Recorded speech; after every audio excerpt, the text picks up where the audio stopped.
I live in Chicago, but a few years ago, I stayed in Charleston, South Carolina for a few months. At the end of my visit, I returned to Chicago by ship. In those days, we used sailing ships for travel.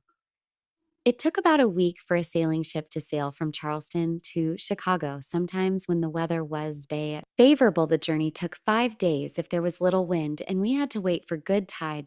The journey took 9 days. There wasn't a fixed schedule for ships to sail. Passengers had to visit a shipping office and ask a clerk where the ships were going. The clerk would then inform the passengers about the ship names and their destinations. Then he wrote down the passengers' names next to the ships. They chose the ship captains would check this list and send messages to the passengers when their ships were ready to depart. A ship was going to sail from Charleston in the middle of March. It's in the middle of March. Destination was going to be Chicago. I booked a cabin on the ship. Then I waited in a hotel. I wanted to find out the names of the other travelers. The list of passengers' names was kept in the shipping office. So I went to the shipping office and checked the list.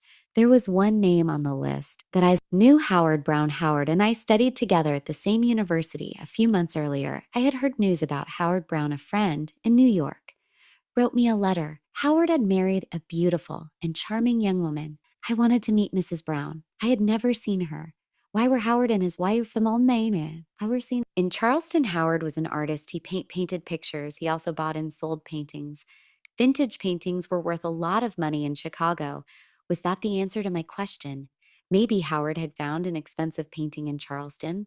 There were many old families in South Carolina and it's a South Carolina. Families had brought many paintings from Europe. Was Howard taking an old painting to Chicago? I was going to find the answer to both these questions soon. We were traveling together on the same ship. A captain sent a message. His ship was going to sail to Chicago the next day. August 14th, I went to the harbor and boarded his ship. I looked at the list of passengers in their cabins. Howard Brown had booked 3 cabins. He had the 2 cabins opposite mine and the cabin beside mine. He was not traveling alone. He had 3 ladies with him, his wife and his 2 sisters. The 2 sisters were in a cabin opposite my own cabin. I thought Howard and his wife were going to take the second cabin opposite mine, but who was going to be in the third cabin? I was surprised when I met Mr. and Mrs. Brown. At last, Howard looked ill, and he wasn't happy to see me, my friend. We have so much to talk about. So good to see you. Is this lady your wife? The lady with Howard was wearing a veil. The thin material covered her face, and I could not see her clearly. But she said good morning to me politely. She spoke slowly. She had the accent of South Carolina. She did not speak with a Chicago accent. Howard did not speak to me. He took his wife into the cabin opposite and shut the door. Howard has become very rude. But he is an artist. Artists can be selfish. We will talk later. But who is staying in the third cabin? Maybe a servant will stay in the cabin beside me, I thought to myself just then. 4 men brought a box onto the ship. It was a long box about 6 feet in length. They took the box to Howard Brown's third cabin. The cabin beside mine, they put the box down on the floor while they opened the door. The words Brown and Chicago were written on the top of the box. I watched the 4 men carry the long box into the cabin, then heard the men talking. The walls of the cabin were thin, and I could hear their conversation. It smells bad, doesn't it? Said one man. Yes. What do you think is in it? Said the other man. The 4 men left the cabin and closed the door. I wanted to look at the strange box more carefully, but I could not do until first I must speak to Howard. I believe there were paintings in the box, but I wanted to see them. What had Howard found in Charleston? Maybe the paintings were very expensive. I saw Howard later in the evening. All the passengers were eating dinner in the dining room. I tried to speak to Howard, but he did as not want to talk. He was very rude to me and he didn't seem hungry. He ate nothing. Was he ill? Well, we're old friends, but you're behaving like you don't know me. I said Howard said nothing. I was angry with him now. I wanted to be rude too. Are you worried about the things in your box? I have guessed. What's a guessed? What's inside it, but I won't tell anyone, I said. I wish that I had not said those words suddenly. Howard Brown's face became very pale. His eyes were large and bright. Was he ill? Or was he mad? Howard Brown suddenly fell to the floor. He had fainted. The captain and 2 sailors took Howard to his cabin. To my own cabin and tried to sleep, but I could not rest. I heard someone open the door of the cabin beside me. Mhm. Had Howard gone to the cabin? Had he gone to look at his big pictures? I heard the sound of metal on wood. Was Howard opening the box? Perhaps I slept a little there. Perhaps I dreamed. Perhaps I heard the sound of someone crying. Howard stayed in that cabin.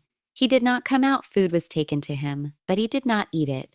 Those paintings must be very valuable, so much that Howard cannot leave them for a minute. I said to myself, then I thought of another reason for my old friend's strange behavior. Mrs. Brown did not stay in her cabin. She came out and talked to other passengers. I saw her in the dining room. I was very surprised. I had been told that Mrs. Brown was beautiful and charming, but she was neither beautiful nor charming, and she was not young. My friend had said that Mrs. Brown was from Chicago, but she spoke with a South Carolina accent. Was this the reason behind my friend's strange behavior? Had Howard made a mistake?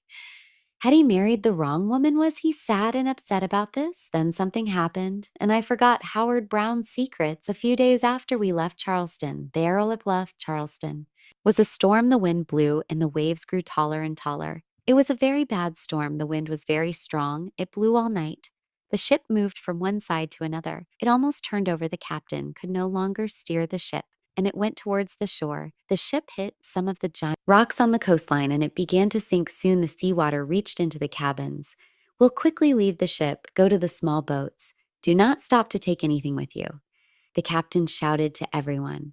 I ran out of my cabin and saw Mrs. Brown. The sailors helped us get into a rowboat. There were 17 of us in the boat, and the captain was with us. It was daylight, but there were black clouds in the sky. We looked up at the ship. It was now low in the water. The ship was sinking. Soon it was going to be under the sea. Suddenly, we saw Howard Brown. We had forgotten him. Howard was pulling the long box toward the side of the ship. He was pulling the box toward our rowboat. He was terribly frightened. Mr. Brown, get into this boat now.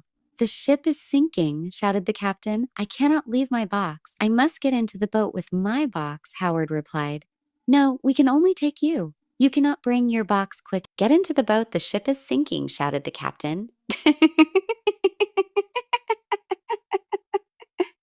Your box more important than your life, I shouted. Howard looked at me. I saw madness in his eyes. He hated me. He hated my question. Yes, it is, Howard shouted again. He lifted the box onto the ship as he pushed it over the side. Both Howard and the box fell into the sea, straight into the water. Howard and the long box did not come up again.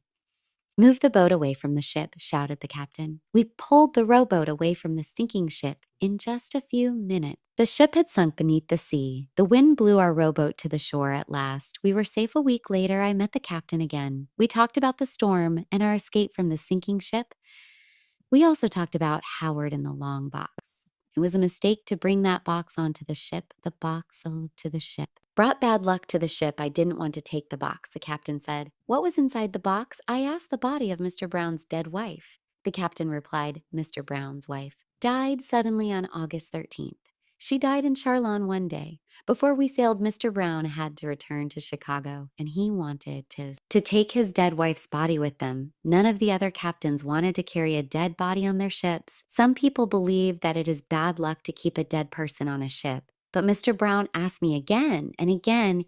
He became very upset at last. I agreed. He lied to the shipping clerk and the passengers. He said that there were expensive paintings in the box. Then who was the M. Brown that I met? I asked him. She was his servant. Howard loved his beautiful wife very much.